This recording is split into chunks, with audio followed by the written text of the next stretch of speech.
In the heart of the Appalachian Mountains, deep within a remote valley, there existed a legend as ancient as the hills themselves.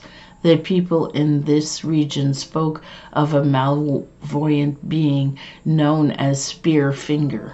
Spearfinger was a fearsome witch with a heart as cold as the winter winds that swept through the mountains. She was named for the razor-sharp obsidian fingers she possessed, which she used to stab and steal the livers of those unfortunate enough to cross her path. With a finger that could slice through flesh and bone like a hot knife through butter, Spearfinger was a terror to all who heard her name. The story of Spearfinger had been passed down through countless generations, a cautionary tale meant to keep children close to home and travelers on their guards. The villagers believed that she lived atop a high crackery peak, which was said to be impenetrable to all but the bravest and the most determined. One summer day, a courageous young man named Caleb decided to confront Spearfinger and put an end to her reign of terror. Armed with a spear of his own and guided by the stories of his ancestors, he embarked on a torrentious journey up the mountainside. As he ascended, the air grew colder and the forest became dense and eerie. He heard whispers on the wind and felt unseen eyes watching his every move. Yet Caleb pressed on, his determination unwavering.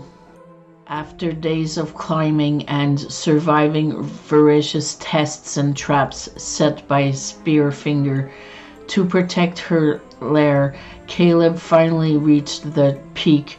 There he found an ancient garden tree with roots that seemed to burrow deep into the very heart of the mountain, and beneath the tree he saw her, the dreaded Spearfinger. She was a haggard and grotesque creature, her skin as gray as the stones that surrounded her. Her obsidian finger gleamed menaciously as she approached him, her eyes filled with malice. But Caleb was prepared. With a swift and powerful thrust of his spear, he launched at Spearfinger, striking her hand with all his might. Her obsidian fingers shattered into 1,000 pieces, and with a howl of pain and rage, she disappeared into the wind, her evil spirit banished from the mountains forever. Caleb returned to the valley as a hero, his bravery celebrated by the grateful villagers. The legend of Spearfinger became a cautionary tale, not just of the dangers that lurk in the wild, but also of the courage that could conquer even the most terrifying of nightmares. And so the people of the Appalachian Mountains lived in peace, knowing that Spearfinger's reign of terror was no more, thanks to the bravery of a single young man who dared to face the most fearsome witch of the mountains.